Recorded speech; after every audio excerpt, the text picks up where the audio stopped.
살짝 벌어진 문틈으로 두 명의 남녀가 서로 안고 있는 실루엣이 보였어요. 한 명은 제 아내인데 다른 한 명은 누구일까요? 10년을 함께 산 아내가 다른 남자의 품에 안겨 있었습니다. 떨리는 손으로 핸드폰 녹화 버튼을 눌렀습니다. 아내는 다른 남자의 무릎에 기대어 있었고 남자는 아내의 어깨를 감싸고 있었죠. 가까웠습니다. 너무 가까웠죠. 남자는 아내의 머리카락을 쓰다듬기 시작했습니다. 아내가 남자에게 속삭이는 소리가 들렸습니다. 나 이혼할 거야. 이 모든 장면은 고스란히 핸드폰 화면에 담겼습니다. 제가 어쩌다 이런 장면을 목격하게 된 걸까요?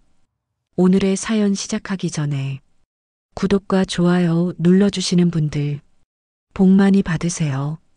그럼 시작합니다. 제 이름은 강태식입니다. 올해 42이에요. 10년 전만 해도 저는 건축사였습니다. 작은 사무소였지만 제 이름을 건 공간이었죠. 설계도를 그릴 때가 가장 행복했어요. 하얀 종이 위에 새로운 공간을 만들어내는 일, 그게 제 꿈이었습니다. 하지만 10년 전 모든 걸 포기했어요. 결혼 때문이었습니다. 윤재희, 32살의 그녀를 처음 만난 건 친구 소개 자리였어요. 의류학과를 나온 제이는 자신만의 브랜드를 만들고 싶어 했죠. 디자이너가 되고 싶다고 했습니다. 자신이 만든 옷을 입은 사람들이 행복해지는 걸 보고 싶다고요. 그녀의 눈빛은 반짝였습니다. 저는 반했어요. 꿈을 향해 달려가는 사람의 눈빛, 그게 아름다웠습니다. 6개월 후 우리는 결혼했어요. 장인어른을 처음 만난 날, 사위 될 사람이 건축사라는 말에 눈빛이 반짝였습니다. 60 초반의 그분은 중견 건설사를 운영하고 계셨어요. 회사 프로젝트를 봐달라고 하셨죠. 설계 쪽에서 자문이 필요하다고요. 그렇게 시작됐습니다. 처음엔 자문이었어요. 가끔 설계도를 검토해드리는 정도였죠. 그런데 결혼 3개월 후 장인어른이 투자를 제안하셨습니다. 확실한 건데 자금이 부족하다고요. 2억 원이었습니다. 건축사무소를 잠깐 정리하고 회사 일을 도와달라고 하셨어요. 1년만 도와주면 그 다음엔 제 사무소를 크게 차려주겠다고요. 장인어른의 말은 설득력 있었어요. 제이도 장인어른을 믿어달라고 했죠. 저는 결정했습니다. 사무소를 정리했어요. 함께 일하던 직원들에게 사정을 설명하고 10년간 모은 돈 2억을 투자했죠. 그게 시작이었습니다. 1년이 지났습니다. 장인의 프로젝트는 실패했어요. 2억은 돌아오지 않았죠. 미안하다고 하셨습니다. 시장이 안 좋아서 그렇다고 조금만 기다려보라고 하셨어요. 저는 기다렸습니다. 제이는 그 사이 브랜드를 시작했어요. 장모가 자금을 댔죠. 딸의 꿈을 이뤄주려면 제가 좀 도와줘야 한다고 했습니다. 창업 준비하는 동안 집안일을 좀 해달라고 하셨어요. 처가살이 2년 차, 저는 설거지를 하고 있었습니다. 장모가 약을 가져다 달라고 하셨어요. 약을 챙겨서 갖다 드렸습니다. 장모는 소파에 앉아 TV를 보고 계셨죠. 처제 미선이 커피를 달라고 했습니다. 35의 처제는 언니 사업에 동업자로 참여했죠. 자신의 형부에게 커피를 타달라고 한 것도 모자라 애매한 반말로 달라고 했죠. 예전부터 존댓말이 사라진 지 오래였어요. 저는 커피를 타서 갖다 주었습니다. 장모와 처제는 소파에 앉아 TV를 보고 있었죠. 장모가 저를 불렀습니다. 오늘 저녁 손님이 오니까 음식을 준비해 놓으라고 하셨습니다. 처가살이 3년 차, 제2의 첫 번째 사업이 실패했습니다. 3천만 원 손실이었어요.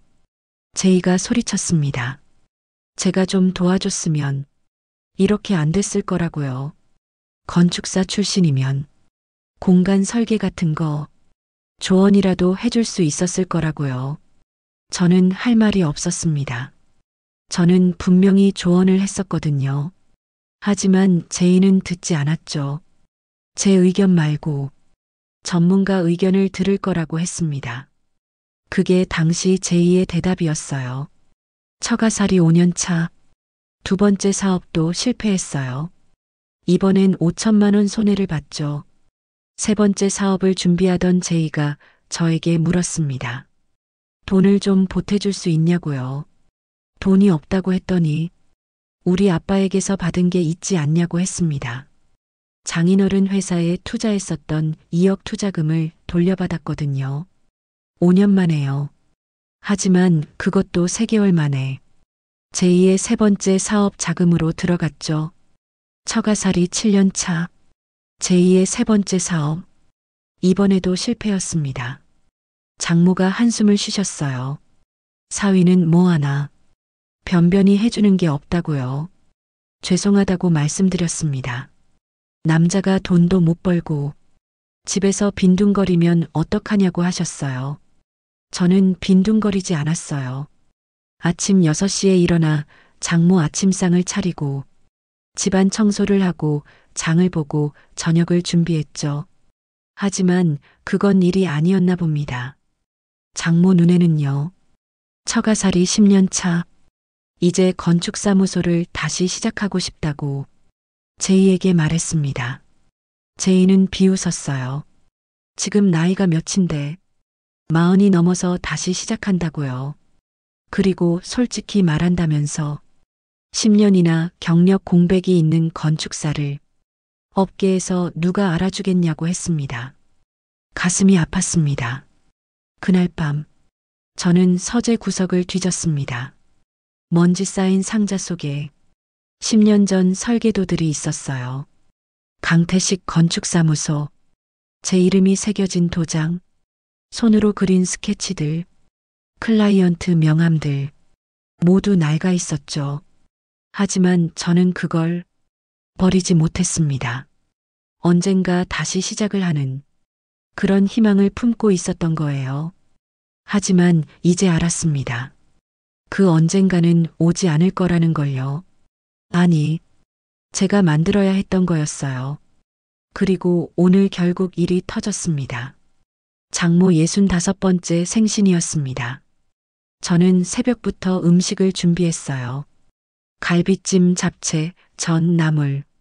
상다리가 휘어질 정도로 차렸죠. 오후 3시 친척들이 모여들기 시작했습니다.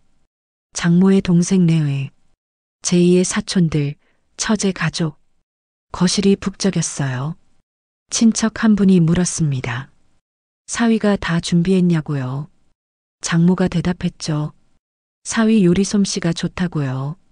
하지만 그 말투에는 자랑이 아니라 비아냥이 섞여 있었습니다. 남자가 요리를 잘하면 뭐하냐고. 돈을 벌어와야지. 저녁 식사가 시작됐습니다. 저는 부엌과 거실을 오가며 음식을 나르고 그릇을 치웠어요. 제이는 친척들과 이야기에 열중했죠. 저는 투명인간 같았습니다. 제이가 잔을 들었습니다. 어머니께 건배하자고요. 건강하시고 오래오래 사시라고 했어요. 박수가 터졌어요. 그때였습니다. 장모의 동생이 물었어요. 네 번째 사업은 어떻게 됐냐고. 이번엔 잘 되는 거냐고요. 순간 거실이 조용해졌습니다. 제이의 얼굴이 굳어졌어요. 장모의 목소리가 날카로워졌습니다. 또 안 됐냐고요. 낸 돈만 얼만데. 도대체 언제까지 이럴 거냐고요. 제이의 손이 떨렸습니다. 그리고 그 시선이 저를 향했어요. 제이가 속삭였습니다. 오빠 때문이라고요. 제가 좀 도와줬으면 이렇게 안 됐을 거라고요. 저는 제이야 하고 말을 꺼냈습니다. 제이의 목소리가 커졌어요. 건축사 출신이면 뭐 하냐고.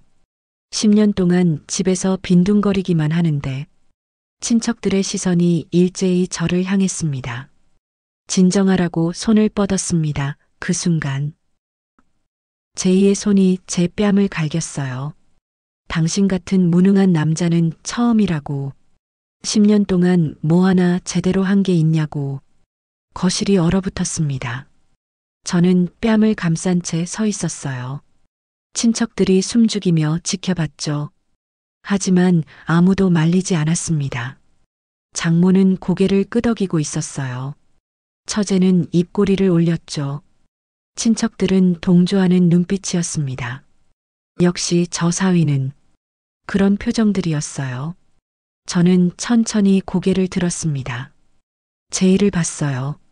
10년을 함께 산 아내. 하지만 그 눈빛은 낯설었습니다. 경멸, 실망, 혐오, 사랑은 없었어요. 그 순간 깨달았습니다. 이 사람은 처음부터 날 사랑한 적이 없었구나. 그저 이용했을 뿐이었구나. 10년이라는 시간이 주마등처럼 스쳐 지나갔어요. 포기한 꿈, 잃어버린 시간, 사라진 자존심, 그 모든 것의 대가가 이것이었습니다. 저는 그만 미안하다고 말했어요. 제이가 놀란 표정을 지었죠. 분위기를 망쳐서 미안하다고. 어머님 생신날인데. 저는 고개를 숙였습니다. 그리고 천천히 방으로 향했어요. 뒤에서 장모의 목소리가 들렸습니다. 오늘 분위기 다 깼다고요. 제이는 대답하지 않았어요. 방문을 닫았습니다. 고요했어요. 저는 침대에 앉아 서랍을 열었죠. 맨 밑에 오래된 명함 한 장이 있었습니다. 강우 변호사, 제 형이었어요. 핸드폰을 꺼냈습니다. 번호를 눌렀죠. 신호음이 울렸어요. 형이라고 불렀습니다. 무슨 일이냐고 물으셨어요. 이혼하려고 한다고 말했습니다. 전화기 너머 침묵이 흘렀습니다. 그리고 형의 차분한 목소리가 들렸어요. 알았다고. 내일 만나자고 하셨습니다. 그날 밤 형을 만났습니다. 제 형은 45살의 변호사예요. 서울 중심가에 법률사무소를 운영하고 있었죠. 형이 커피를 내려줬습니다. 밤 10시가 넘은 시간이었지만 형의 사무실은 불이 환하게 켜져 있었어요. 오늘 무슨 일 있었냐고 물으셨어요. 저는 천천히 말했습니다. 장모 생신날 일을요. 제이가 제 뺨을 때린 것, 친척들 앞에서 무능하다고 소리친 것, 아무도 말리지 않았던 것. 형은 묵묵히 들었습니다. 그래서 이혼하겠다고 하셨죠. 형이 고개를 끄덕였어요. 오늘 일에 증거가 있냐고 물으셨습니다. 친척들 앞에서 맞은 걸 누가 봤냐고요. 친척들이 15명 넘게 있었다고 했습니다. 다들 봤다고요. 목격자는 있는데 그 사람들이 제 편을 들어줄 것 같냐고 하셨어요. 아니라고 대답했습니다. 그럼 소용없다고 하셨습니다. 처가 사람들은 다 제 편이니까요. 형이 한숨을 쉬었습니다. 감정만으로는 이길 수 없다고 하셨어요. 이혼 소송에서 이기려면 제이한테 귀책 사유가 있다는 걸 증명해야 한다고요. 불륜이든 가정폭력이든 재산 은닉이든 뭐든 그래야 위자료 받고 재산 분할도 유리하게 받을 수 있다고요. 그럼 어떻게 해야 하냐고 물었습니다. 증거를 모아야 한다고 하더군요. 형이 노트북을 열었습니다. 일단 재산부터 정리하자고 합니다. 10년 동안 처가에 쓴 돈이 얼마냐고요. 저는 기억을 더듬었습니다. 장인 투자금 2억, 제이 첫 번째 사업 자금 3천만 원, 두 번째 사업 5천만 원, 세 번째 사업 4천만 원, 지금 시작하는 네 번째 사업에도 이미 6천만 원, 총 2억 8천만 원 정도라고 했습니다. 형이 휘파람을 불었습니다. 거의 3억이라고요. 자금 이동 증거는 있는지 물었습니다. 계좌이체 내역이 있다고 했습니다. 문자도 남아있다고요. 좋아 라고 했습니다. 그럼 이건 확보된 거네. 형이 키보드를 두드렸습니다. 다음은 제2의 불륜 증거가 있냐고 물었어요. 모르겠다고 했습니다. 의심 가는 거라도 있냐고요. 저는 천천히 고개를 끄덕였습니다. 최근 6개월 동안 제이의 행동이 수상했다고 말했어요. 잦아진 늦은 귀가, 달라진 향수 냄새, 화장과 옷차림, 그리고 한 달 전 핸드폰 문자에 있었던 민우라는 이름. 형이 몇 번 노트북을 두드리더니 강민우를 찾았다고 하셨어요. 디자이너고 28이라고요. 모니터 화면을 제 쪽으로 돌렸어요. SNS 프로필이었습니다. 젊은 남자였고 키 크고 마른 체격이었어요. 일단 확인해 봐야겠다고 했습니다. 형이 서랍을 열었어요. 작은 상자를 꺼냈죠. 이거 써보라고 하셨습니다. 손목시계형 녹음기, 펜형 카메라, 평소에 차고 다니라고요. 제이랑 대화도 녹음하고 처가 식구들과의 대화도 녹음하라고요. 본인이 참여한 대화 녹음은 합법이라네요. 그리고 제이 행동을 지켜보라고요. 사진도 찍고 결정적 증거를 잡아야 한다고요. 다음 날부터 저는 녹음기를 찾습니다. 손목시계처럼 보였어요. 하지만 옆에 작은 버튼이 있었죠. 장모가 거실로 나오셨습니다. 아침 차렸냐고 물으셨어요. 저는 살짝 버튼을 눌렀어요. 식탁에 준비했다고 대답했습니다. 요즘 밥이 맛이 없다고 하셨습니다.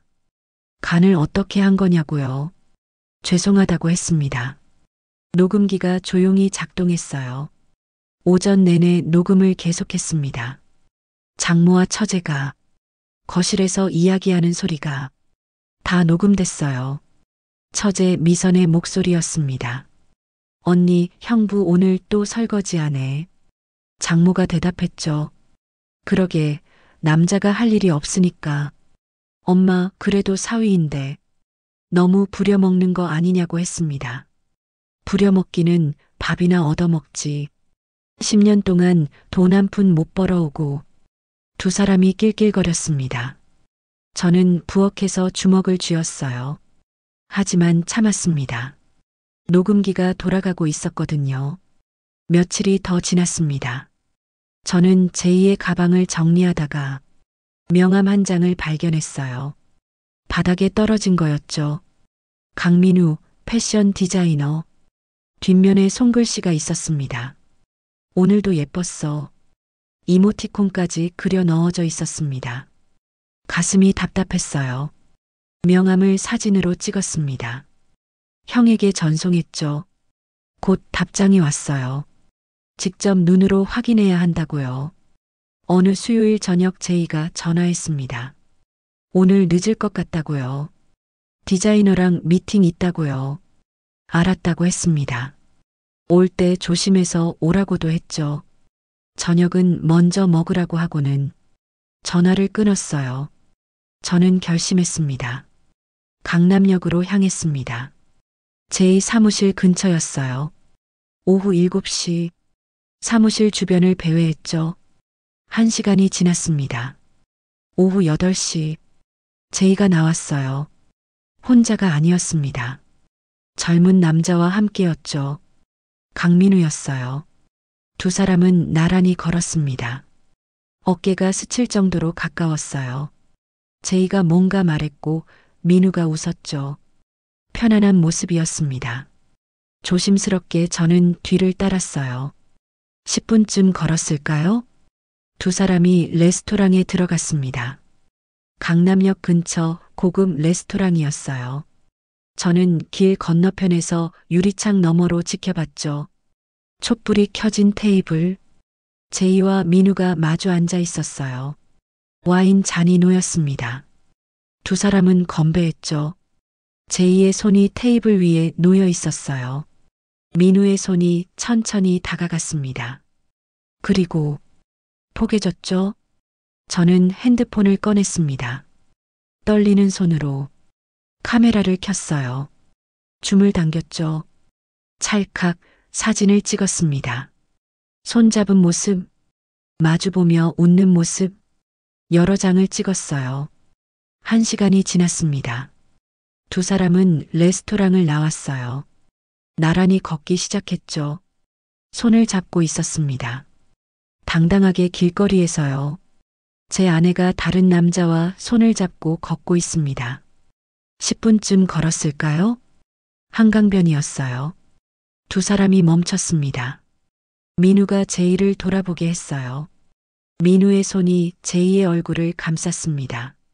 제이는 눈을 감았죠. 민우가 고개를 숙였어요. 키스였습니다. 제 심장이 멎는 것 같았어요. 숨이 막혔습니다. 하지만 손은 움직였죠. 핸드폰을 들어 사진을 찍었습니다. 찰칵, 찰칵, 여러 장을요. 키스는 길었습니다.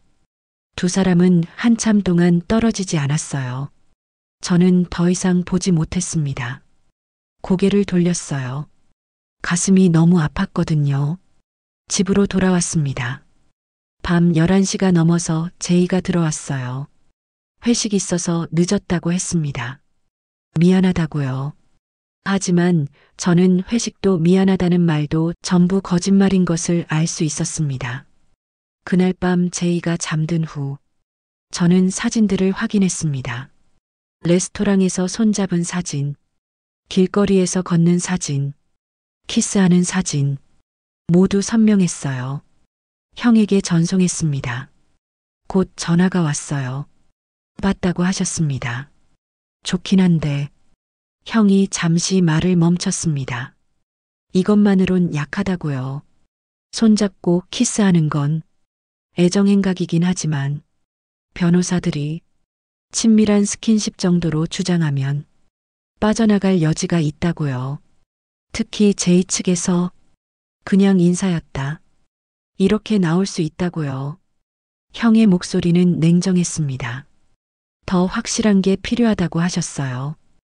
호텔 들어가는 거라든지 아니면 사무실에서 라고 하길래 제가 사무실이요? 하고 물었습니다. 그러자 형은 밤늦게 둘이서 사무실에 있는 거 그것도 증거가 될 수 있다며 특히 밤 10시 넘어서 불 꺼진 사무실에 둘이 있다면 여기까지 들었을 때 저는 알았습니다. 더 확실한 증거가 필요하다는 걸요. 알겠다고 했습니다. 조심해서 하라고 하셨어요. 걸리면 안 된다고요. 전화를 끊었습니다. 일주일이 더 지났습니다. 저는 계속 제이를 지켜봤어요. 대부분은 평범했습니다. 사무실 갔다가 저녁에 귀가했죠. 하지만 금요일 밤 10시가 넘었는데 제이가 들어오지 않았어요. 전화도 없었습니다. 저는 일어났습니다. 외투를 걸쳤어요. 장모가 물으셨습니다. 어디 가냐고요? 제이한테 저녁 좀 가져다 주려고 한다고 했습니다. 이 밤에 왜 가냐고 하셨어요. 전화가 안 돼서 걱정된다고 했습니다. 장모는 고개를 끄덕였습니다. 택시를 탔습니다. 강남으로 향했어요. 제이 사무실로요. 새벽 1시가 가까워지고 있었죠. 사무실 건물 앞에 도착했습니다. 어두웠어요. 하지만 2층 창문을 희미한 빛이 새어나오고 있었습니다. 촉이 왔습니다. 심장이 쿵쾅거렸어요. 저는 천천히 건물로 다가갔습니다. 계단을 올랐죠.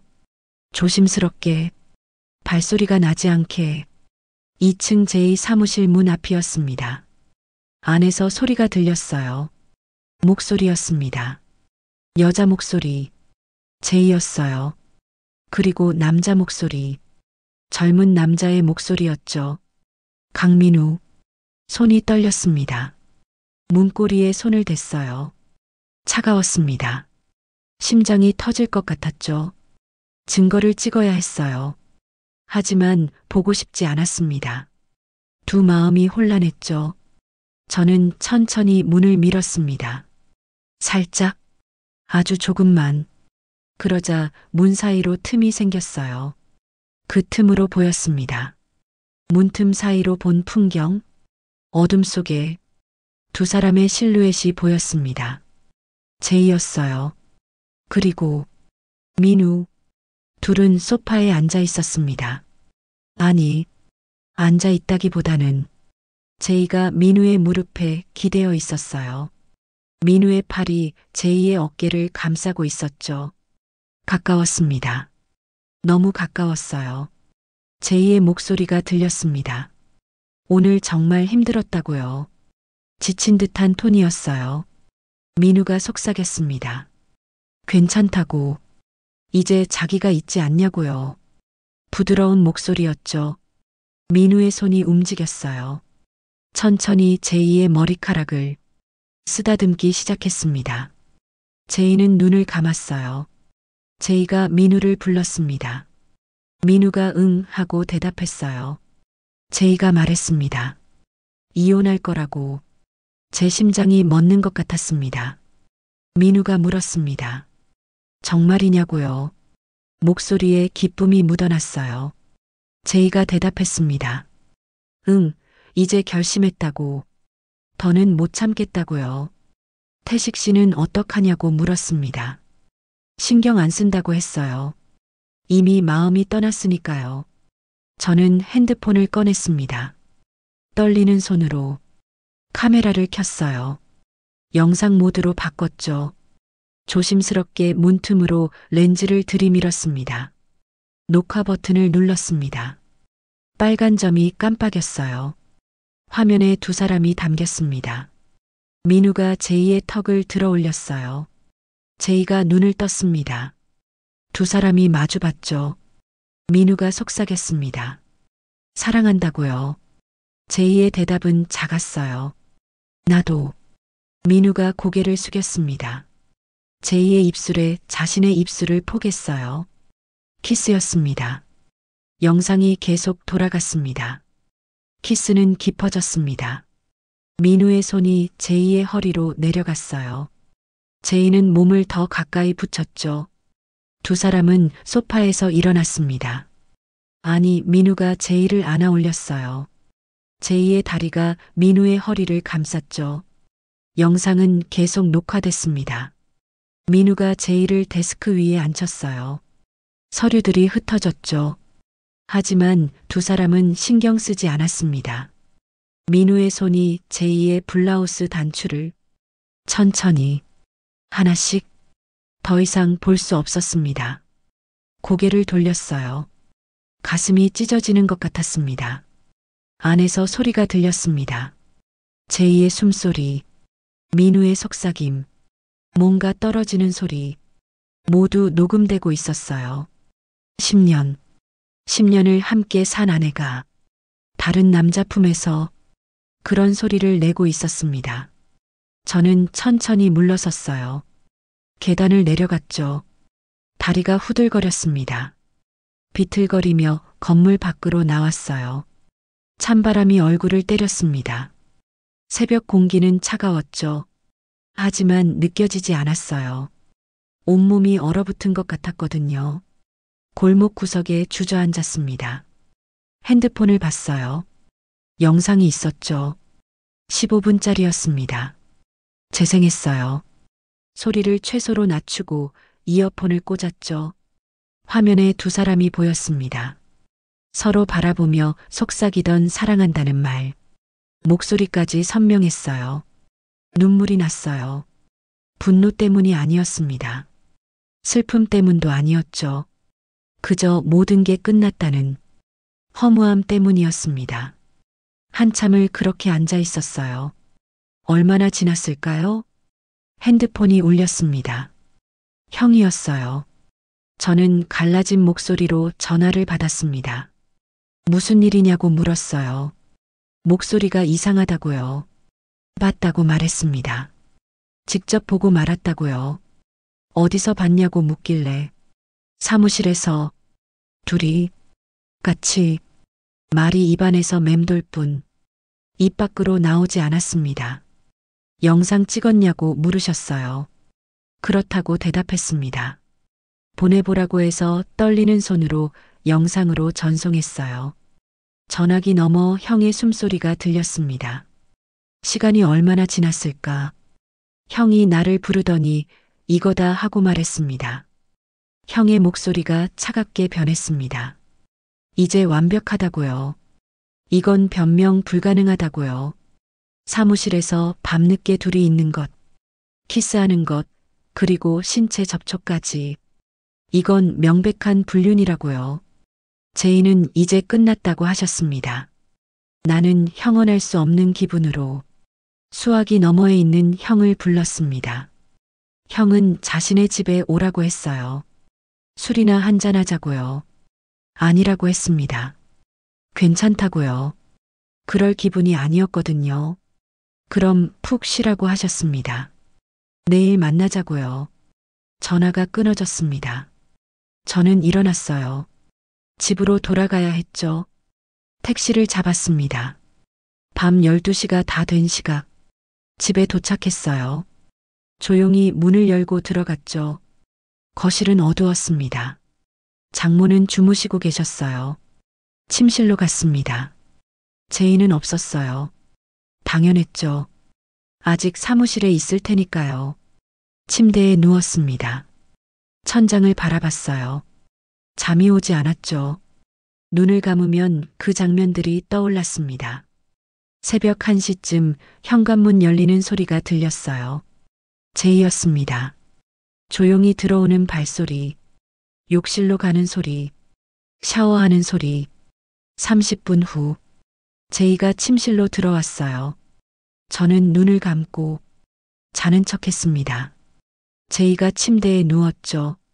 등을 돌리고 누웠습니다. 제이의 숨소리가 들렸어요. 곧 잠든 것 같았죠. 제이의 규칙적인 숨소리에 전 눈을 떴습니다. 제이의 뒷모습을 봤어요. 10년을 함께 잔 사람. 이제는 완전히 낯선 사람이었죠. 며칠이 지났습니다. 저는 일상을 유지했어요. 아침을 차리고 집안을 청소하고 저녁을 준비했죠. 하지만 마음은 달랐습니다. 제이를 볼 때마다 그날 밤이 떠올랐어요. 사무실에서 본 장면, 민우 품에 안긴 제이, 이혼할 거라던 말. 하지만 참았습니다. 아직 때가 아니었으니까요. 형이 말했죠. 타이밍을 잡아야 한다고. 처가 식구들 다 모이는 날. 한 방에 끝내는 거라고요. 그리고 한 가지가 더 남아 있었어요. 재산. 장모의 비리를 찾아야 했죠. 어느 수요일, 장모가 외출했습니다. 은행 좀 다녀온다고 하셨어요. 집 잘 지키고 있으라고요. 장모가 나가고 30분이 지났어요. 저는 결심했습니다. 장모 서재로 갔어요. 문을 열고 들어갔죠. 정돈된 책상, 가지런한 서류들. 어디부터 봐야 할까요? 서랍을 열었습니다. 조심스럽게 하나씩 확인했어요. 첫 번째 서랍, 일반 서류들이었죠. 두 번째 서랍, 가계부와 영수증들. 세 번째 서랍을 열었습니다. 멈췄어요. 서류 뭉치가 보였습니다. 두꺼운 봉투, 대외비라고 적혀 있었어요. 손이 떨렸지만 진정하고 집어들었죠. 봉투를 열었습니다. 안에서 서류들이 나왔어요. 첫 장을 펼쳤습니다. 차명계좌 거래네요. 심장이 쿵쾅거렸습니다. 장모 이름이 아닌 다른 사람 명의였어요. 하지만 실제 소유자는 장모였습니다. 입금 내역을 봤죠. 금액이 엄청났습니다. 15억. 다음 서류를 펼쳤어요. 부동산 등기부등본이었습니다. 역시 차명이었어요. 강남 상가 건물. 시세가 20억 정도 됐습니다. 탈세였어요. 명백한 탈세였습니다.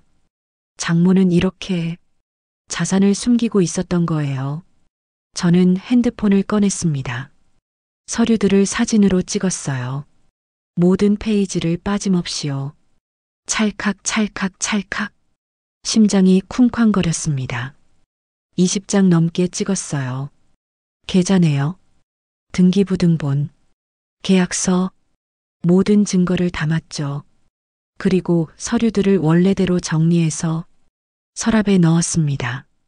서재를 나왔어요. 다리가 후들거렸습니다. 거실 소파에 주저앉았죠. 손이 계속 떨렸어요. 하지만 묘한 희열도 느꼈습니다. 이제 다 모았어요. 제2의 불륜 증거, 장모의 탈세 증거, 10년 동안 당한 모든 것을 갚아줄 무기였습니다. 형에게 전송했습니다. 사무실 불륜 영상, 차명 계좌 서류들, 전부 다요. 곧 전화가 왔어요. 형의 목소리가 떨렸습니다. 이거 대박이라고요. 차명 계좌 15억에 부동산 20억. 이거 완전히 탈세라고요. 국세청에 신고하면 장모 완전히 끝난다고요. 물론 이혼 소송도 완벽하게 이길 수 있다고요. 위자료는 물론이고 재산 분할도 최대로 받아낼 수 있다고 하셨습니다. 형의 목소리는 확신에 차 있었습니다. 이제 타이밍만 잡으면 된다고 하셨어요. 처가 식구들 다 모이는 날이 언제냐고요. 이번 일요일이라고 했습니다. 장인어른 생신이라고요. 완벽하다고 하셨습니다. 그날 하자고요. 형의 목소리가 차갑게 가라앉았습니다. 복수는 차갑게 식힌 요리처럼 제공되는 게 가장 맛있다고 하셨어요. 알겠다고 대답했습니다. 그날까지는 평소처럼 행동하라고 하셨어요. 아무것도 모르는 척. 그래야 상대방도 방심하니까요. 전화를 끊었습니다. 창밖을 바라봤어요. 가을 하늘이 맑았습니다. 하지만 제 마음은 그렇지 않았죠. 폭풍 전의 고요. 지금이 그런 순간이었습니다. 곧 모든 게 무너질 거예요. 제2의 삶도, 장모의 삶도, 그들이 쌓아 올린 모든 것이 한순간에 무너질 겁니다. 그리고 저는 10년 만에 자유로워질 거예요. 일주일이 지났습니다. 일요일이 왔어요. 장인어른 생신이었습니다. 저는 새벽부터 음식을 준비했습니다. 갈비찜, 잡채, 전, 나물. 상다리가 휘어질 정도로 차렸죠. 마지막이었으니까요. 오후 2시 친척들이 모여들기 시작했습니다. 장인어른의 친구분들, 제2의 사촌들, 처제 가족. 거실이 북적였어요. 장인어른이 거실에 앉아 계셨습니다. 68번째 생신이었어요. 친척들이 축하 인사를 드렸죠. 저도 절을 올렸습니다. 장인어른은 고개만 끄덕이셨어요. 제이도 와 있었어요. 평소처럼 웃으며 친척들과 이야기하고 있었죠. 아무렇지도 않았습니다. 며칠 전 민우와 사무실에서 그런 일을 하고도 태어났어요. 오후 3시 초인종이 울렸습니다. 제가 문을 열었어요. 형이었습니다. 변호사인 형이 등장하자 장모가 놀란 표정을 지었습니다. 왜 왔나 싶었겠죠. 저의 장인어른과 장모님, 즉 형의 입장에서는 사돈 어르신들께 오랜만이라고 인사하셨습니다. 장모가 무슨 일로 왔냐고 물었어요. 중요한 일이 있다고 동생이 부탁해서 왔다고 하였습니다. 형은 큰 가방을 들고 있었어요. 안에 태블릿과 서류들이 들어 있었죠. 장모가 무슨 일이 있나? 하고 저를 쳐다봤습니다. 잠시 후에 말씀드리겠다고 했습니다. 저는 고개를 숙였어요. 마지막 인사였죠. 식사가 시작됐습니다. 저는 부엌과 거실을 오가며 음식을 날랐어요. 평소와 똑같았습니다. 하지만 마음은 달랐죠. 식사가 끝났습니다. 제이가 잔을 들었습니다. 아버지께 건배하자고요. 건강하시고 오래오래 사시라고 했어요. 박수가 터졌어요. 바로 그때 잠깐만요 하고 말하며 제가 일어났습니다. 제 목소리가 거실에 울려 퍼졌습니다. 모두가 저를 봤어요. 장인어른이 물으셨습니다. 왜 그러냐고요? 장인어른, 어머님, 그리고 여러분들께 오늘 보여드릴 게 있다고 말했습니다. 형이 가방을 열었습니다. 태블릿을 꺼냈어요. 거실 테이블 위에 세워놓았죠. 장모가 물었습니다. 이게 뭐냐고요? 저의 10년이라고 말했습니다. 그리고 제가 이 집에서 산 시간이기도 하다고요. 장인어른은 여전히 이해가 안 가는 표정이었습니다. 그 10년 동안 저는 많은 걸 봤다고 말했습니다. 제이가 일어났어요. 지금 뭐 하는 거냐고 물었죠. 저는 아내에게 제이 씨, 앉아 있어요 라고 했습니다. 제이 씨라는 호칭, 처음으로 아내를 그렇게 불렀습니다. 더 이상 여보가 아니었죠. 제이의 얼굴이 굳어졌습니다. 뭐라고 했냐고요? 앉아서 보라고 했습니다. 당신이 한 일들을요. 저는 태블릿 화면을 켰습니다. 첫 번째 파일을 재생했어요. 녹음 파일이었습니다. 스피커에서 소리가 흘러나왔죠. 처제 미선의 목소리였습니다. 언니, 형부 오늘 또 설거지하네. 장모의 목소리가 이어졌어요. 그러게. 남자가 할 일이 없으니까. 엄마, 그래도 사위인데. 너무 부려먹는 거 아니냐고요. 부려먹기는 밥이나 얻어먹지. 10년 동안 돈 한 푼 못 벌어오고 거실이 조용해졌습니다. 장모와 처제의 얼굴이 새하얗게 변했어요. 이건 이라고 말을 더듬었습니다. 녹음이라고 말했습니다. 그동안 나에게 했던 모욕과 멸시, 조롱하는 말들을 전부 녹음했다고 했습니다. 다음 파일을 재생했습니다. 이번에도 녹음이었어요. 장모의 목소리들이 계속 흘러나왔습니다. 강서방, 밥맛이 없네. 강서방, 청소 제대로 안 했어. 강서방, 이것도 못해? 친척들이 웅성거리기 시작했어요. 세상에, 너무하네. 저는 다음 파일을 열었습니다. 화면에 문서가 떠올랐어요. 재산 목록이라고 말했습니다. 10년 동안 제가 이 집에 쓴 돈, 정확히 2억 8,300만 원이라고요. 숫자가 화면에 크게 표시됐죠. 장인어른 투자금 2억, 제이씨 사업자금 8,300만 원. 모두 제 돈이었다고 말했습니다. 제가 10년 동안 모은 돈이라고요. 장인어른의 얼굴이 굳어졌습니다. 죄송하지만 아직 끝나지 않았다고 했습니다. 저는 다음 파일을 열었어요. 사진이었습니다. 재생 버튼을 눌렀죠. 화면에 제이와 민우가 나타났습니다. 레스토랑에서 손을 잡고 있는 모습, 길거리에서 키스하는 모습, 거실이 얼어붙었습니다. 제이가 벌떡 일어났습니다. 당신, 나를 노려보며 소리쳤지만 그 얼굴은 창백했어요. 차가운 목소리로 앉으라고 말했습니다. 가장 중요한 것이 아직 남아 있었으니까요. 다음 영상을 재생했습니다. 사무실 영상이었어요. 문틈으로 찍은 장면. 어두운 사무실 안. 사랑한다는 민우의 목소리가 들렸습니다. 나도 사랑한다는 제이의 목소리도요. 그리고 두 사람이 키스하는 모습. 제이의 목소리가 스피커를 통해 울려 퍼졌습니다. 나 이혼할 거야. 민우가 물었습니다.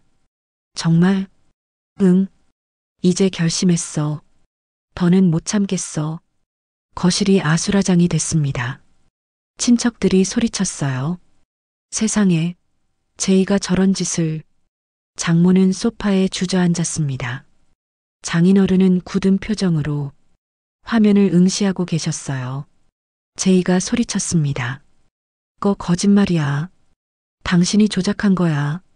조작이요? 형이 끼어들었습니다. 변호사로서 말씀드리는데 이건 법정에서도 인정되는 완벽한 증거라고 하셨습니다. 그리고 제이 씨 하고 불렀어요. 형이 서류를 꺼냈어요.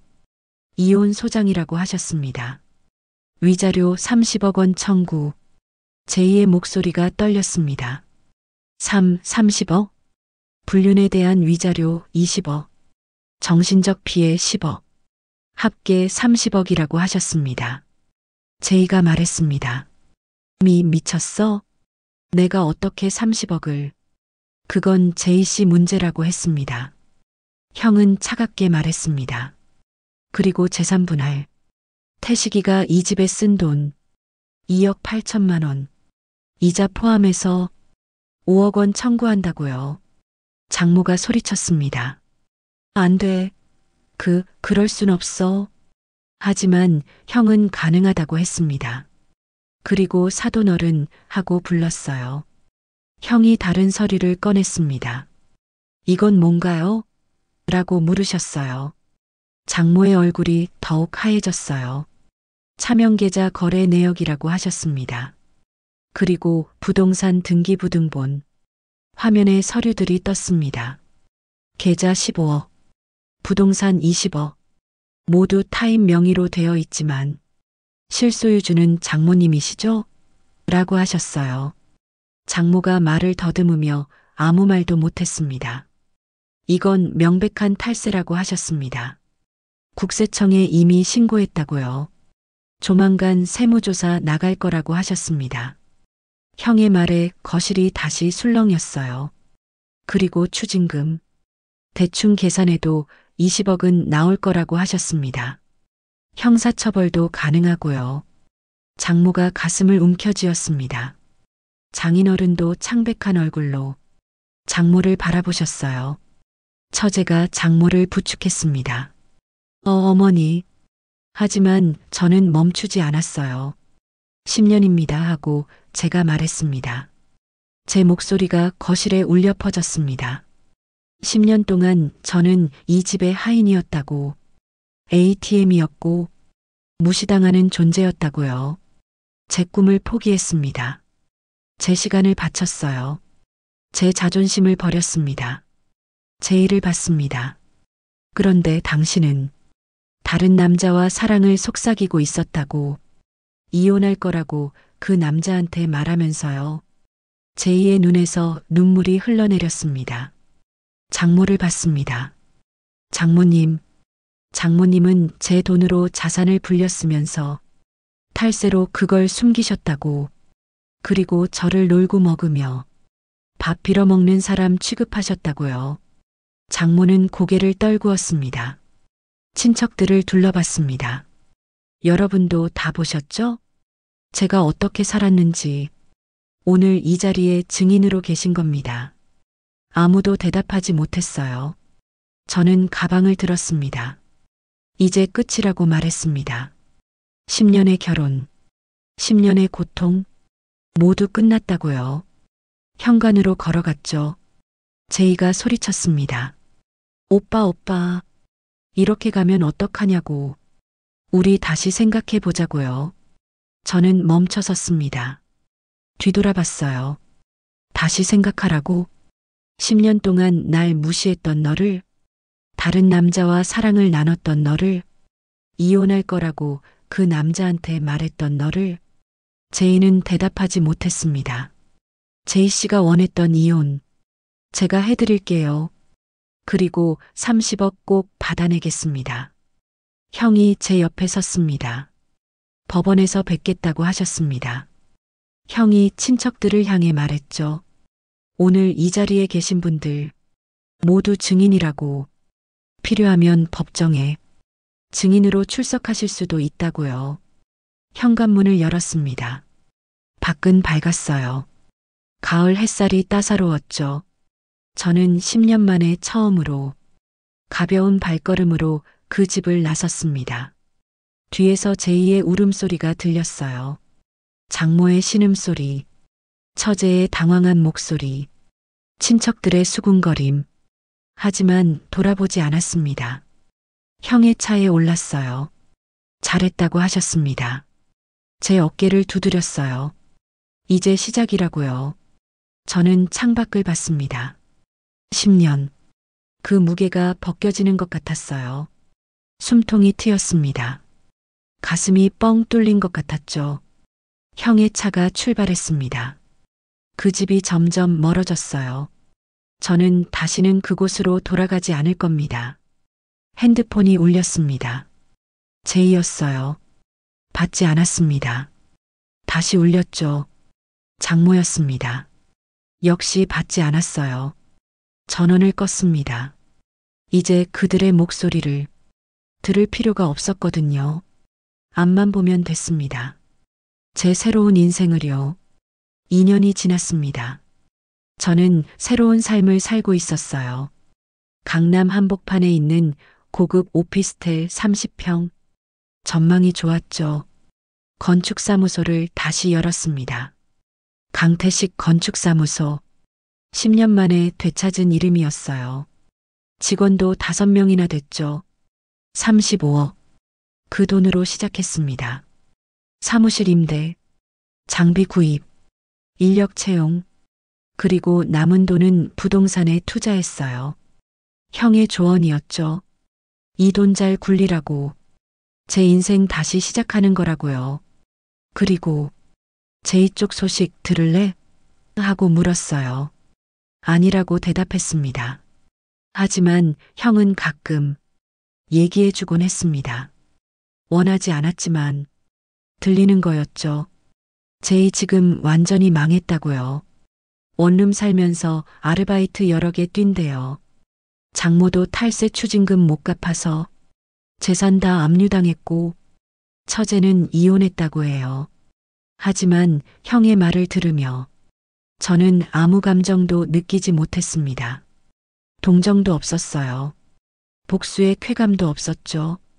그저 남이었습니다. 더 이상 제 인생과 상관없는 사람들이었어요.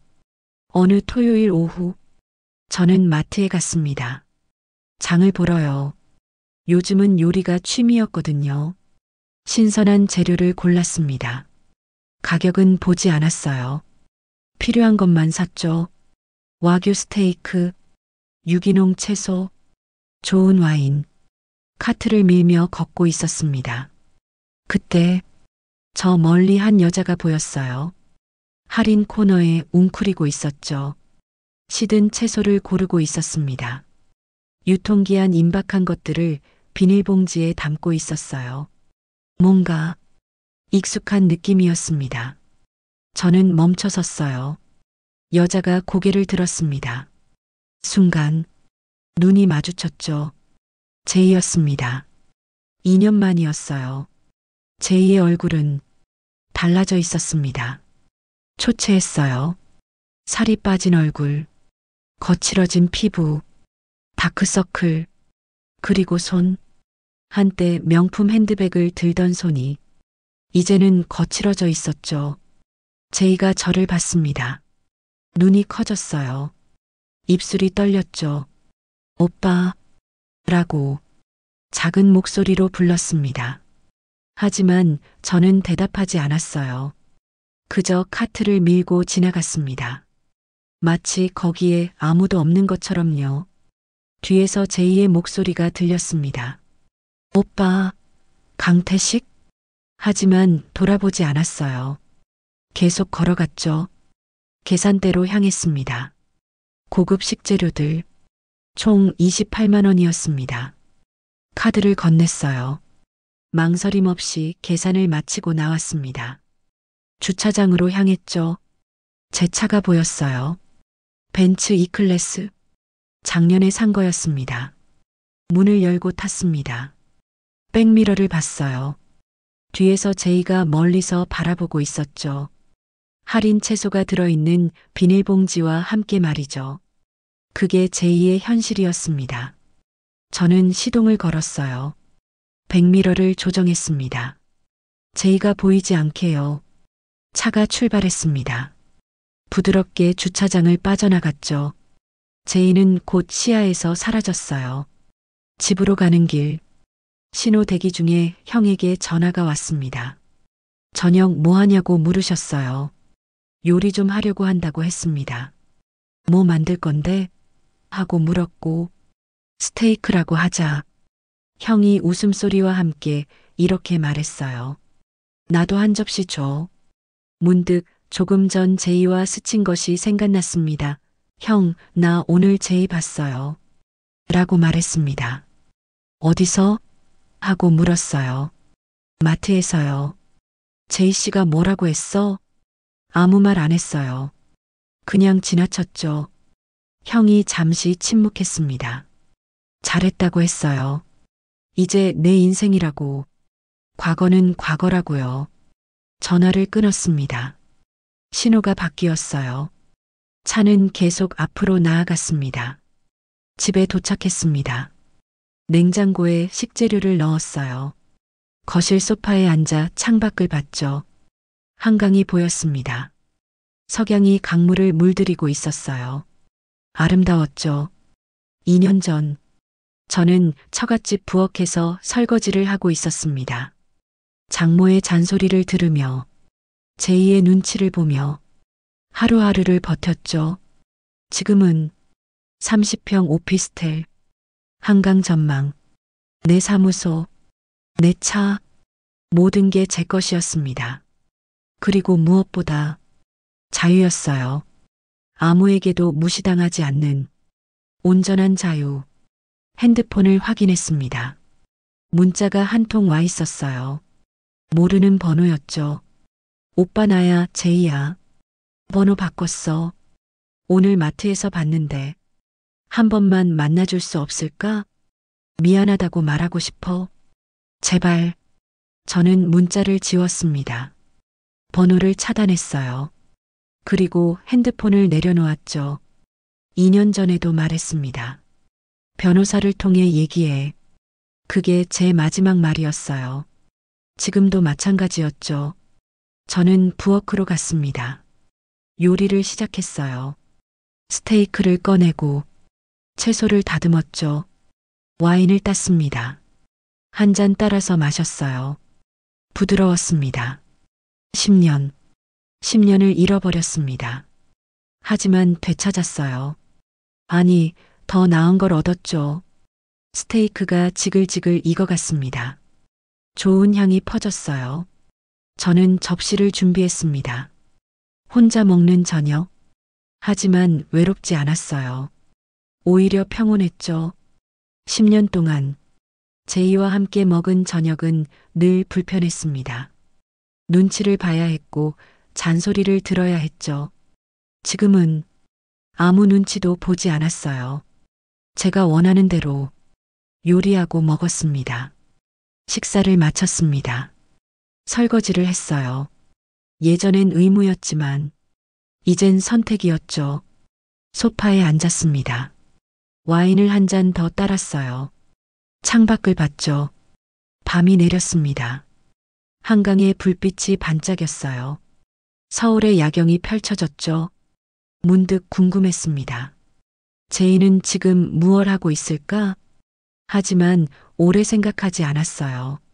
그건 더 이상 제 관심사가 아니었으니까요. 저는 와인잔을 들었습니다. 창밖을 향해 들어 올렸죠. 10년의 고통에게 혼잣말이었습니다. 그리고 새로운 시작에게 와인을 마셨어요. 부드럽게 목으로 넘어갔죠. 내일은 월요일이었습니다. 사무실에 가야 했어요. 새 프로젝트가 기다리고 있었죠. 저는 일찍 잠자리에 들었습니다. 편안한 침대, 좋은 이불, 모든 게 제 선택이었어요. 잠들기 전 마지막으로 창밖을 봤습니다. 별이 보였어요. 10년 전엔 보지 못했던 별.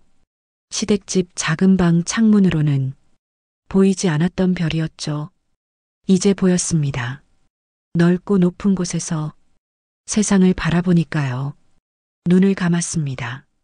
내일이 기대됐어요. 새로운 하루, 새로운 기회. 그게 제 삶이었습니다. 5년이 지났습니다. 저는 47이 됐어요. 강태식 건축사무소는 이제 직원 30명 규모였죠. 서울 중심부에 있는 5층 건물 전체가 제 사무실이었습니다. 10년 전 포기했던 꿈, 15년 만에 되찾았습니다. 아침 8시, 저는 사무실에 출근했어요. 엘리베이터를 타고 5층으로 올라갔죠. 대표실이었습니다. 창밖으로 서울 전경이 펼쳐졌어요. 남산타워가 보였고 한강이 흘렀습니다. 이 도시 여기저기에 제가 설계한 건물들이 서 있었죠. 책상 위에 서류가 놓여 있었습니다. 새 프로젝트 제안서, 강남 복합문화센터 대형 프로젝트였어요. 노크 소리가 들렸습니다. 부소장 김 팀장이었습니다. 들어가도 되냐고 물었어요. 들어오라고 했습니다. 김 팀장은 30대 초반, 능력 있는 젊은 건축가였어요. 3년 전 제가 직접 스카우트했죠. 대표님, 강남 프로젝트 건 클라이언트가 미팅 요청했다고 했습니다. 언제냐고 묻자 오늘 오후 3시라는 답변이 돌아왔습니다. 알겠습니다. 준비해 주세요. 김 팀장이 나갔습니다. 저는 의자에 앉아 설계도를 펼쳤어요. 하얀 종이 위에 새로운 공간을 그려 넣었습니다. 이 순간이 좋았어요. 아무것도 없는 백지에서 무언가를 만들어내는 일.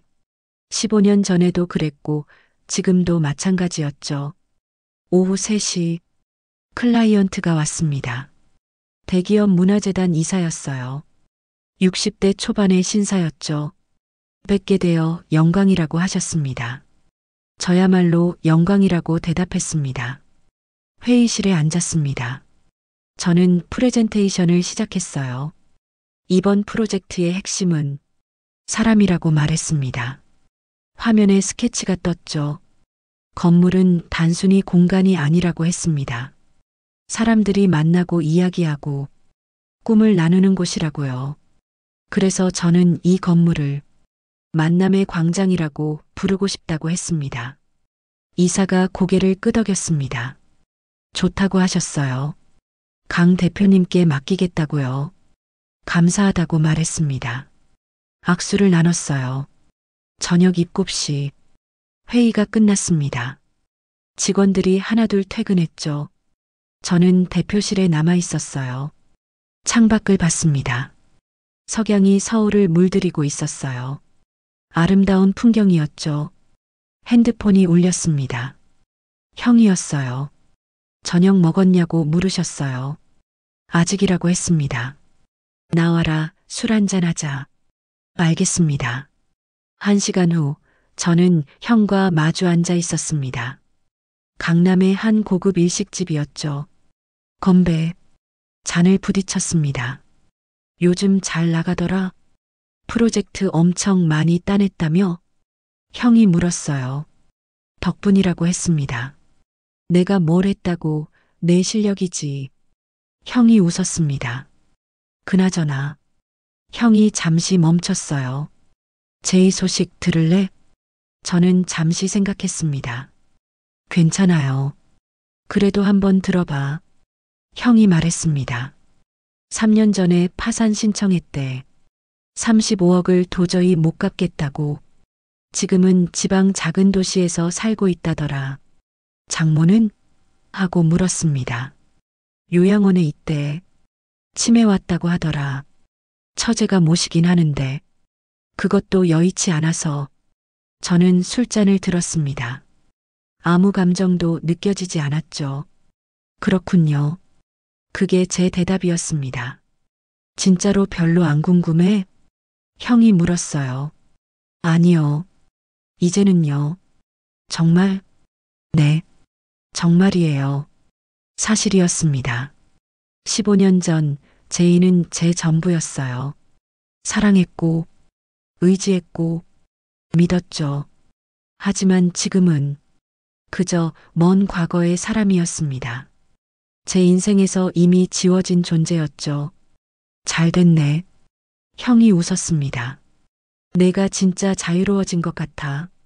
그런 것 같아요. 저도 웃었어요. 집으로 돌아왔습니다. 40평 아파트, 한강변이었죠. 현관문을 열고 들어섰습니다. 조용했어요. 혼자 사는 집이니까요. 거실 소파에 앉았습니다. 와인을 한 잔 따랐어요. 창밖을 봤죠. 한강의 유람선이 지나갔습니다. 불빛이 반짝였어요. 평화로운 밤이었죠. 문득 15년 전이 떠올랐습니다. 처갓집의 작은 방, 좁은 창문으로 본 어두운 하늘, 장모의 잔소리, 제이의 무시, 그 모든 것이 지금의 저를 만들었어요. 고통이 없었다면 깨닫지 못했을 겁니다.